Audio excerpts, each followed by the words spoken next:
Kick it off. Welcome everybody to DomainFi Blueprint.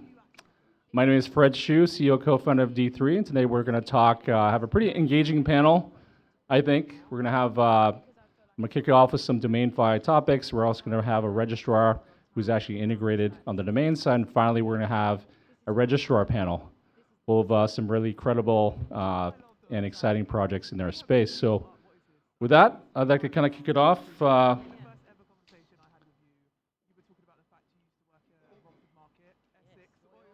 A little bit about me. So I started a company 25 years ago called Oversea.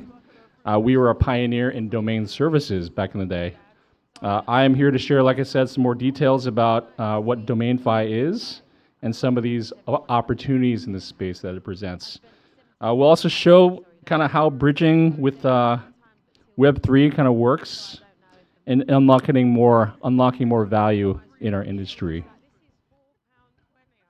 So a little bit of history for those.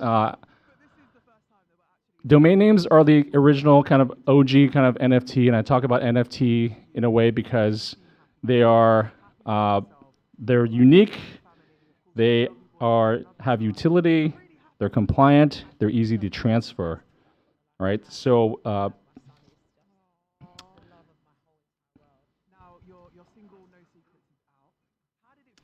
there are some core similarities between domain names and digital assets like NFTs. They are unique, like I said, but the domain industry hasn't kept up with financial innovations. So it is time to modernize this stack.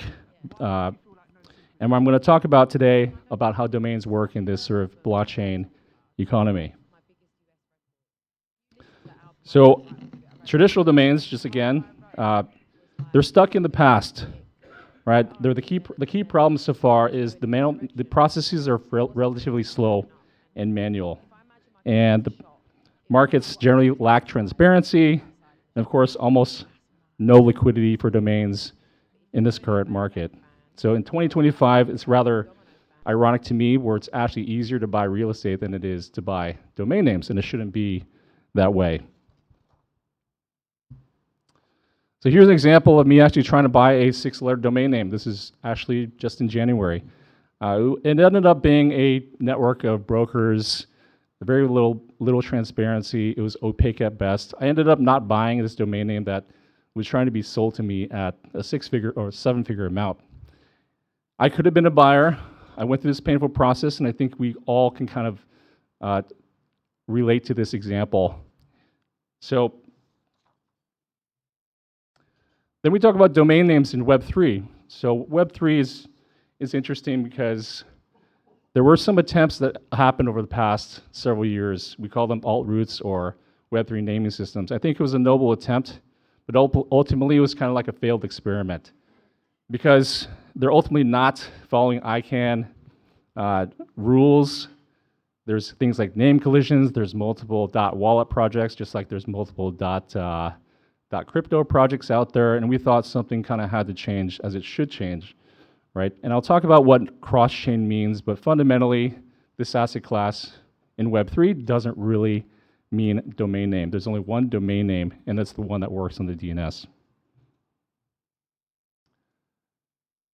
So what's important for us to think about, we talk about registrars. Registrars feel some real pain these days, right? Your margins are getting compressed. It's harder to succeed. You're basically trying to innovate, but it's a relatively commoditized, and there's no easy access to Web3 and what Web3 liquidity is kind of meant to bring. So how do we kind of get to where the future is? On one side, you have 362 million domain names, right, worth call it $300 billion plus. On another hand, you have about 400 million crypto wallets exchanging about $10 trillion worth of activity every year. How do you bring that together in a way that's graceful, that adds value to both sides? So we want to think about keywords like liquidity and innovation, bring stuff like centralized from the ICANN world to the decentralized world in Web3, but we want to do so according to some standards. So that's why we are bringing forth this topic called DomainFi. DomainFi basically means decentralized finance for this domain name industry. But what we're focusing on D3 is to accelerate what we call this DomainFi economy. So that's why we have registrars, and we kind of have use cases coming out that we would like to kind of share with you guys as much as the education. There's 3 tenets of DomainFi. Number 1, modernization. So when I talk about things like tokenization, I mean digitally classifying this asset, no different than like a car or like a home, right? But we first have to start by inserting that modernization. The second, we're talking about bringing more liquidity. We want to see more avenues of monetization for domain owners, for registrars, even for registries ultimately. If we can bring more capital in a way that makes sense, more people will monetize, bring more revenue streams in. And finally, innovation. We see a world where there's going to be a lot of escrow companies, a lot of aftermarkets, smart contracts being developed, next generations of apps that I can't even like talk about right now that will be coming.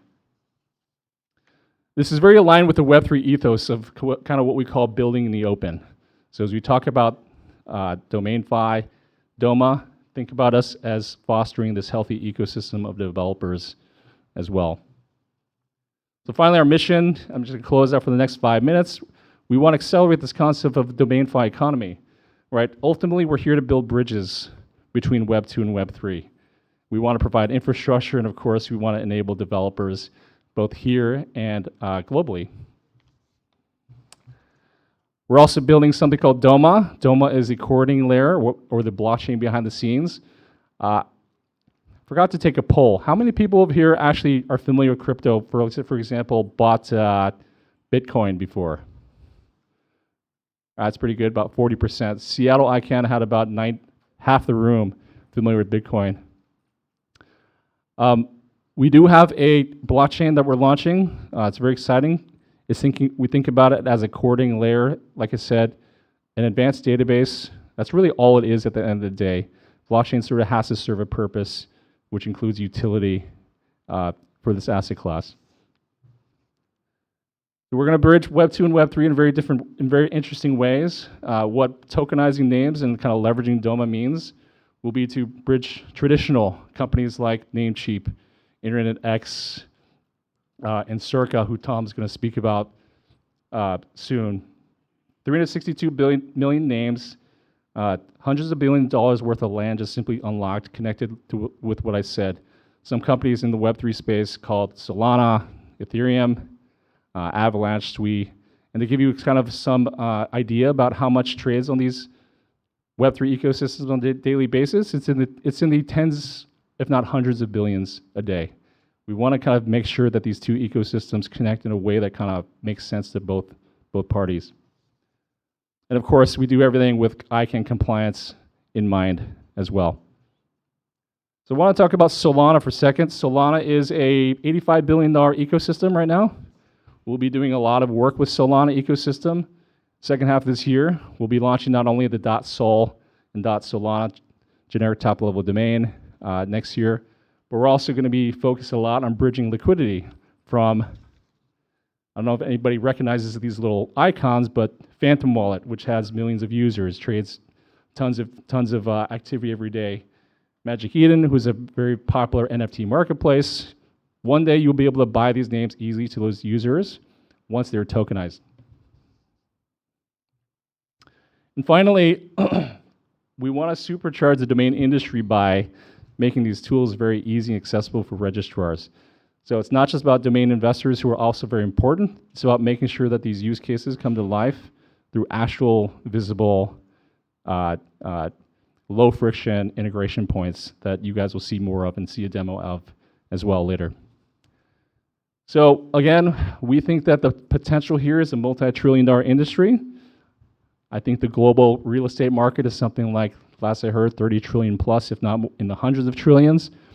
A couple trillion for the domain name industry, which technically powers all of humanity. If you look at the overall landscape of the digital economy, I think is a pretty modest goal, right? And there's plenty of stuff being traded in Web3 right now that is not real. It's based off of sort of hype. So let us bring this real asset class to the Web3 audiences and let them really understand the value here. And finally, we are for everybody. So we're not just trying to build a secular tool.